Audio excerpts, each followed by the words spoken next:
सोने का इंसान। कई साल पहले लक्ष्मीनगर नाम का एक छोटे से गांव में रामलाल नाम का एक आदमी रहा करता था। वो मटकियां बना बना कर बेचता था और जिंदगी व्यतीत करता था। उसे कम पैसे मिलते थे, बेचारा गरीब था। उसकी बीवी का नाम मीना था और बेटे का नाम चिंटू था।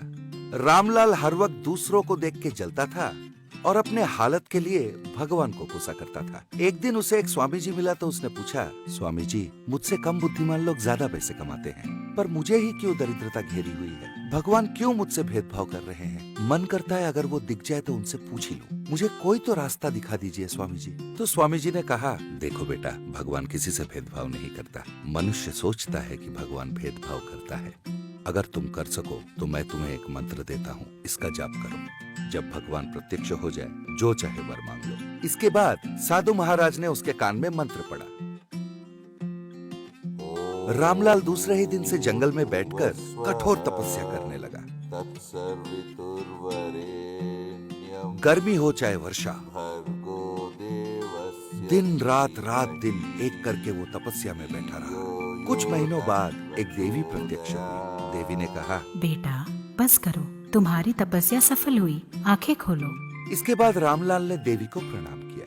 देवी ने कहा, बेटा मैं जानती हूँ तुम क्यों तपस्या कर रहे हो। इतना कठोर तपस्या करना हर किसी के बस का नहीं। तुम्हें जो वर चाहिए मांग लो, पर स्वार्थी होके मत मांगना, तुम मुश्किल में पड़ जाओगे। तो रामलाल ने कहा, माँ, तो आप मान रहे हो कि भगवान भेदभाव करते हैं? मतलब अगर कठोर तपस्या ना करे तो आप प्रत्यक्ष होके वरदान नहीं देते। ये कैसा न्याय है माँ? चलो ठीक है, मुझे ऐसी दरिद्रता भरी जिंदगी नहीं चाहिए। मुझे दुनिया का सबसे बड़ा धनी बनना है। अगर ऐसा सोचना स्वार्थ है तो मैं स्वार्थी हूँ। ऐसा वरदान दीजिए कि मैं किसी भी चीज को छू लूं तो वो सोने का बन जाए।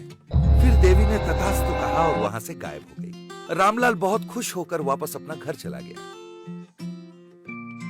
रास्ते में उसे एक हाथी दिखा तो उसने सोचा देवी का दिया हुआ वरदान का प्रभाव जांच लिया जाए। उसने हाथी को छुआ और वो हाथी सोने का हाथी में बदल गया। ये देखकर रामलाल हक्का बक्का रह गया। इसके बाद उसने जंगल में एक पेड़ को छुआ और वो पेड़ भी सोने का पेड़ में बदल गया और वो बहुत खुश होकर घर पहुंचा। उसने पूरी बात अपनी बीवी को समझाई तो मीना ने कहा, आप इतने दिन से गायब थे तो मैं तो बहुत डर गई थी बाबा, और आपने जो वरदान पाया उससे हम बहुत सुख शांति से रहेंगे और बहुत ही जल्द दुनिया के सबसे बड़े धनी आप ही बनोगे। अभी उन मटकियों को सोने की मटकियों में बदल दो, इन्हें ले जाकर बेच आते हैं। बीवी की बातें सुनकर रामलाल ने मटकियों को छुआ और वो सारे सोने के मटकियों में बदल गए। ये देखकर मीना तो फूले न समाई। इसके बाद वे दोनों मिलकर मटकियों को बैलगाड़ी में डाला और उन्हें बेचने ले गए। घर वापस आते आते दोपहर हो गया था। घर पहुंचकर मीना ने कहा, आज मैं बहुत खुश हूँ जी। अब चलिए हमारे घर को भी सोने के घर में बदल दीजिए। गांव वाले हमारे घर को देखकर जल भुन जाएंगे। जैसे ही रामलाल ने अपने घर को छुआ, पूरा घर सोने का हो गया। रामलाल ने कहा, मुझे बहुत भूख लग रहा है, खाने को कुछ ले आओ। मीना खाना लाने अंदर चली गई और फिर वो खाना लेकर वापस आई। जैसे ही रामलाल ने हाथ में प्लेट लेकर रोटी को छुआ, रोटी भी सोने का हो गया। फिर बेचारा पानी पीने के लिए ग्लास को हाथ में लिया तो ग्लास और उसमें पानी दोनों सोने में बदल गए। रामलाल चौंक गया। हे भगवान, ये क्या हुआ? क्या मैं आगे से कुछ खा पी नहीं सकता?